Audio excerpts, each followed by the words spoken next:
think about it, there's just so many different ways people think about the NBA offseason. You know, you think about coaches getting fired, management getting fired, you think about players leaving, think about the NBA draft. But the main focus is always about the free agents, who your team is going to lose and who your team's going to bring in. So here's 5 guys that I feel like would help this Pelican team tremendously next year. So we can break that down right now in the Pelicans Scoop. Cue the music! This is the Pelicans Scoop with Jordan Kitchens, breaking down everything under the sun about your New Orleans Pelicans. Smash that like button, leave a comment, and subscribe to stay on top of your Pels content. Now, running point, here's Jordan.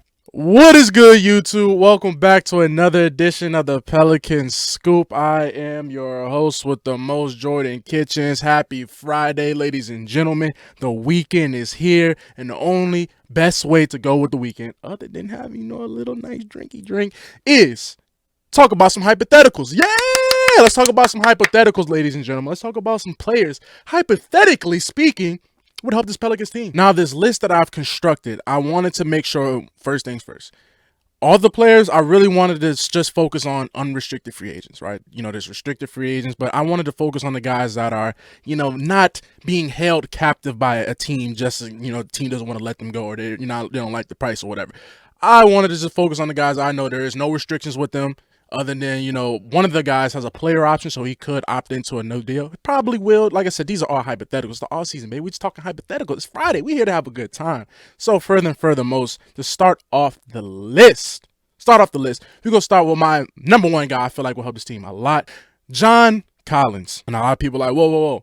No, listen, I know he's been in Utah for a long time. You probably still remember John Collins from the Atlanta Hawks when they made that run to the NBA, not the NBA finals, the conference finals. When they beat the 76ers and he dunked on Embiid and had like the shirt and whatever. But no, John Collins, or you probably remember when Anthony Edwards dunked on him and gave him a concussion. But other than that, no, John Collins is a really good NBA player, really good. I know it's just max on being on the Utah Jazz and they're tanking and all that, so they might be sitting him and all that, but no, let me tell you John Collins' stats. Actually, before I tell you stats, here's a little bit of tape of John Collins. By Golden State these last 4 minutes. There you go. And John Collins finally draws a bucket down low inside. Wasn't about to let the play before happen this time. He's going to go into the defense, make that contact, and make the official blow the whistle. Dinwiddie. That was P.J. Washington sliding in. And that's allowed Keontae just to slip and slide. Baseball analogy, that's why they have DeMar DeRozan. Jazz started 6 of 8 until that bucket by Collins. But Collins was going to go to the basket on his next attempt, and he almost took De'Aaron Fox with him.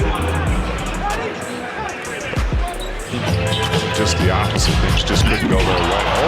John Collins with some attitude. Collins OT, nice spin, and a big finish. Come on, let's see if they can start to do it. Eddie Mills feeds John Collins. Beautifully done. A beast in the paint. He's been asked to play several different roles. Right now, the 5 spot. John Collins once again stumbles on a dish and Walker two-hand. And as you can see from that note, John Collins is actually pretty damn good. So John Collins this season averaged 18.9 points, so basically 19 points, 8 boards, 2 assists, 1 steal, 1 block on 52% from the field. So he's not taking stupid shots. He's not sitting there taking shots he knows his game. All right, as you can see, he knows his game. But the main thing that I like the most about John Collins is that he's shooting 39.9% from 3, so basically 40% on 3.7 attempts per game. So this guy can shoot the ball. The main thing that this Pelican team will need is extra shooting around Zion. Specifically, reason why I'm saying John Collins with this team, one, he can go small ball 5 if you want to go small. If you're ever in a situation where you need to have Collins at the 5 and Zion at the 4. But the main thing I'm talking about bringing John Collins in is to put Zion at the 3. So you would have Yves Missi at the 5, Collins at the 4, who can space the floor out. Zion it's now it's going to get sticky between the next 2 spots. Obviously it's Trey, but then we got to see how he's progressing with his injury. So if Herb's back before Trey, then it's Herb. So are you going to have to bench Herb? We don't know the point guard spot. I do have a point guard on this list. We don't know about the point guard spot yet. Maybe it might be CJ next year. I mean, Alfred Payton might be still around. We don't know, but this is all hypothetically speaking. I'm just saying John Collins, if Joe Dumars, because it came from straight from the horse's mouth that Joe Dumars wants to go big. You know, Joe Dumars already said he wants to focus on the meta of the NBA at the moment, and that's focusing on having 2 good big men, right? Even though that's the traditional NBA power forward center. But Joe Dumars basically already said on the podcast that this is the direction that he views the NBA going, so that's kind of how he's going to construct this team. And we saw with great results that playing Zion at the 3 when you have, you know, Carlo out there and Kelly Olynyk. Just think if you add better players than Carlo and Kelly Olynyk, not saying they're not good, but think if you actually insert some guys better than that at those spots. I mean, you know, we shall see. But no, John Collins is my number 1. But the problem with him, like I said, he has a player option. He's an unrestricted free agent, but he has a player option. So depending on it, he might opt back in and like, I like this deal over now. He might opt out and, you know, hey, go test the open market. So Joe, open that checkbook out. We need John Collins. Number two guy that I feel like can really help this team. So I went with a big. Let's go with a small right here. I'm going to go Trey Jones from the Chicago Bulls. Trey Jones. You remember he was Zion's teammate back in Duke back in the day when it was Zion, RJ Barrett, Cam Reddish, Trey Jones. He's one of those freshmen on that great Duke team, even though they flamed out. Still, that besides the point, I think he's a great quality NBA player, and I've been liking him since he was on the Spurs, to be honest with you. Every time before, you know, he kind of fell out of favor with the Spurs this year, you know, especially when they got De'Aaron Fox. It's like, so we don't really need this young guy anymore. You know, they traded him to Chicago and whatnot. I feel like he's had a couple good games in Chicago. Matter of fact, here's some Trey Jones tape. You see JV getting all the way to the rim, not able to get the bunny to go. Back comes Chicago. Trey Jones, a little scoop. Played a little extra because of the hot hand. Sacramento's offense humming, but that time they turn it over. That's their second. Here comes Trey Jones. Oh, a little slow foot. By both teams in terms of limiting turnovers. Both teams finished with 8 apiece. Yeah, Doug Christie will take the timeout. That's way too easy.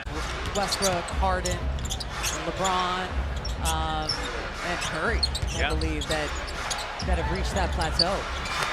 Now you can see from a little bit of that, he's a very active point guard. A lot of hustle, a lot of effort, but he, just like his brother, his older brother is Tyus Jones, he's a point guard, right? And this team is going to need a point guard. You already don't have DeJounte till at least, 2026? Maybe even a little. Maybe you might not have DeJounte the whole year, and I'm okay with that. It's an Achilles tear. This is just what happens. So you're looking at not having DeJounte for the foreseeable future. You still need a point guard, the same position you've been trying to get. And I think Trey Jones is a good.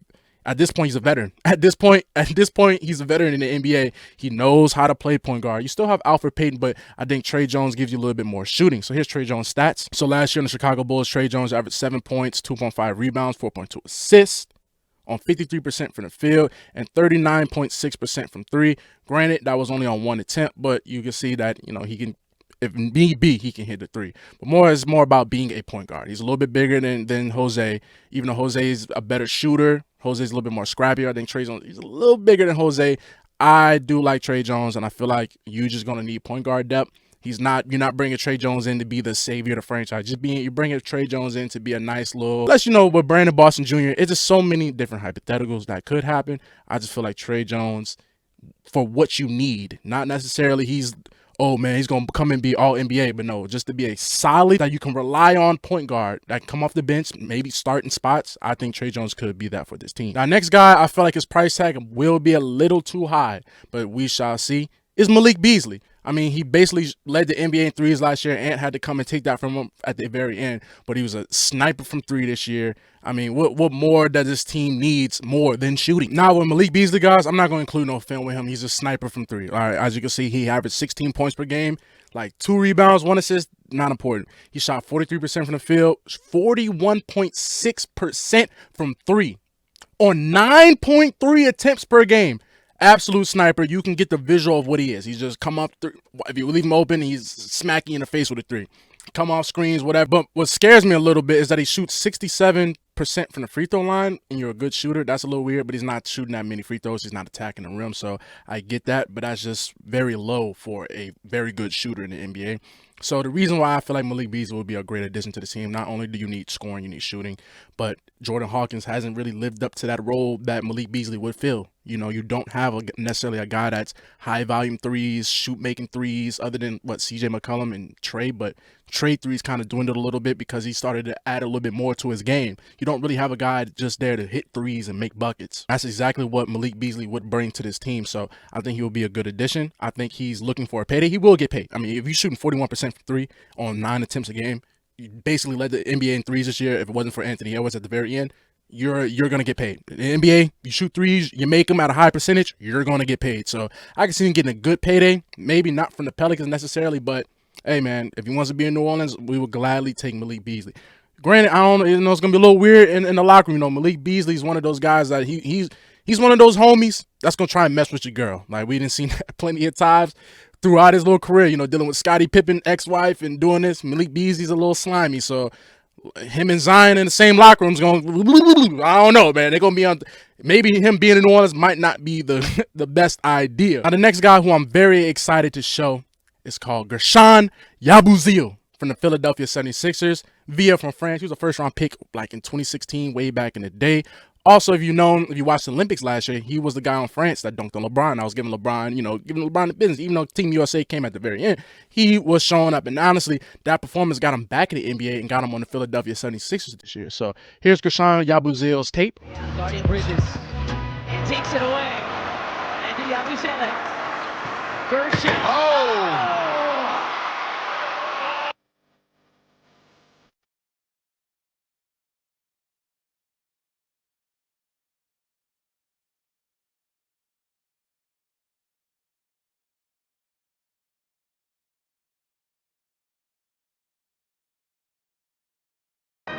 Bounce pass to George.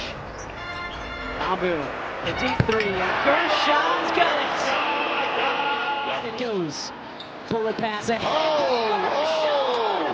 Who puts India on a Portland poster? That dude's got a family.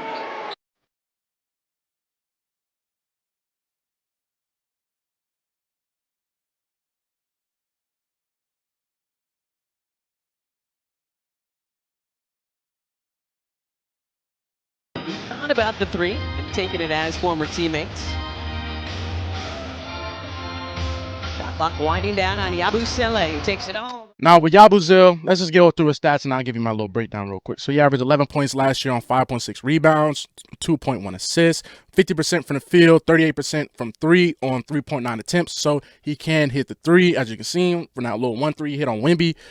So with Yabusele, I'm a little concerned about his body a little bit if he does come to New Orleans. The food, Philly compared to New Orleans is way different, but he's from France. He has French ties, so a French city like New Orleans, even though New Orleans has so many different cultures mixed in, still is a lot of great French influence. So I can see that happening, but also at the same time, he can be the perfect Zion backup, or let's say you got to counter in. Zion's going to miss some games. He can literally be the perfect guy to step in for Zion and be that role. He's a downhill, all effort, undersized for a little bit. He's around 6'8", 6'9"-ish, but he's huge. He's huge.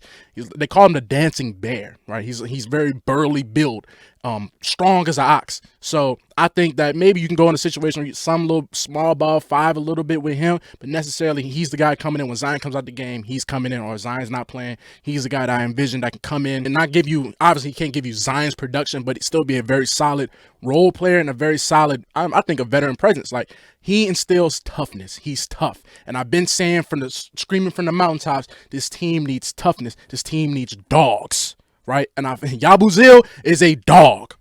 He's a dog, no matter how you want to chop it up. Big body, big grunt, dog. And I think this team needs dogs, and he could definitely fill that role. He's an unrestricted free agent, so maybe Philly wants to bring him back. I don't know what his price tag would be, but, New Orleans, French ties, French-American citizen. Come on now, Yabusele. We need your force. He's a force and tough, man. That's the main thing. That was my main takeaway when I was doing some research on Yabusele. He's tough. You need toughness. This team is too soft. I don't care what nobody says. I watched damn near every game. They're soft. They're soft. Without Najee Marshall, even Dyson Daniels was barking. Like, Jose Alvarado was kind of the top dog this year. That can't happen. I think Yabusele will bring some toughness. You need that, especially when you're in the playoffs and just like dust ups. You need toughness. Now, last but not least, who I save for last, so people can watch to the end of the video, but the main guy that I feel like, I mean, it might be a little bit of a long shot. It just depends on how the Timberwolves fare out in the playoffs and how the rest of the playoffs go for them, what direction they will take. But last but not least, Naz Reid. He already has Louisiana ties, and he went right up the street to LSU. Matter of fact, here's some Naz Reid tape. Action with Tyler Hero shooting a three. Rudy did that time. Edwards to Towns. Lob up top. Naz Reid. Towns screen. So cutting Naz Reid. Cheap whistles these last few possessions, and both teams finding a rhythm. As much as they have been, when you say they're the #1 defensive team in the world. Impervious Reid with the in and out and the punch. You got a prayer, gets no answer. Wanted to draw a foul from Troy Brown Jr. Didn't happen. Naz Reid full sprint. Running the floor. Reid from the corner. Edwards to Reid. Oh, it was the best thing that he liked about what the team has done, and it's exactly what you know, he won 6th Man of the Year last year. He's the prototypical stretch 5. Stretch big, not really a 5, really more of a 4, really a stretch big. He's the prototypical stretch big with a handle. They call him Big Jelly. If you don't remember the Jelly fan back in the day, he was part of Jelly fan. He was Big Jelly. All right, he's a 6'9", 6'10" forward, center, whatever you want to call him, with a handle and can hit threes. Anomaly kind of a little bit. Naz Reid averaged 14 points this year, 6 rebounds, 2 assists on 46% from the field, 37.9% from 3 on 5.8 attempts. So yeah, he's shooting the 3 really well. He does have a player option. So reason why I say with him and Julius Randle are kind of in the same boat. Like, they're both unrestricted free agents with a player option. So depends on what the Timberwolves like to do. If Naz Reid does find a way to be able to get on the market, he will command a payday. That might be a problem. I don't know what Joe Dumars or Gail Benson wants to spend some money. You're going to have to spend some money if you want to be good, but I think Naz Reid, as you can see from his tape, like, he's kind of a little bit of a unicorn, and I think he'll be a great stretch 5 on this team. You know, you might be able to go a lineup with, like, Kelly Olynyk, Naz, Zion, Trey, CJ. Like, that was just ultimate spacing. Let Zion sit there with the, you know, bring the ball up, space the floor out, like kind of like a 5 and out kind of ordeal. I just think it might be a little bit of a long shot to secure Naz Reid, but just living in a hypothetical world, he would be the best addition to the team. Honestly, he'll be free agent numero uno is try and get Naz Reid if he's available. It's a no-brainer to me. I mean, Eve Messi, Naz, Zion, perfect front court. Perfect front court. Perfect. He's literally one of the pieces that you've been trying to put next to Zion for so long. I think Naz Reid, you know, John Collins too. John Collins and Naz Reid, but I think Naz Reid because he gives a little bit more of that outside perspective. You know, John Collins does like to get downhill. He has a crazy vertical, so he's trying to boom on you.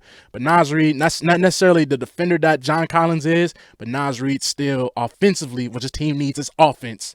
He would be the guy. So y'all get in the comments. Y'all let me know. What do you guys think about any of these 5? Y'all comment guys that you want the Pelicans to target. Guys that maybe I miss, or I'll maybe do another 5, man. It's a whole long off season. We have plenty of time to get these videos out. So y'all get down in the comments, man. Y'all let me know what y'all think.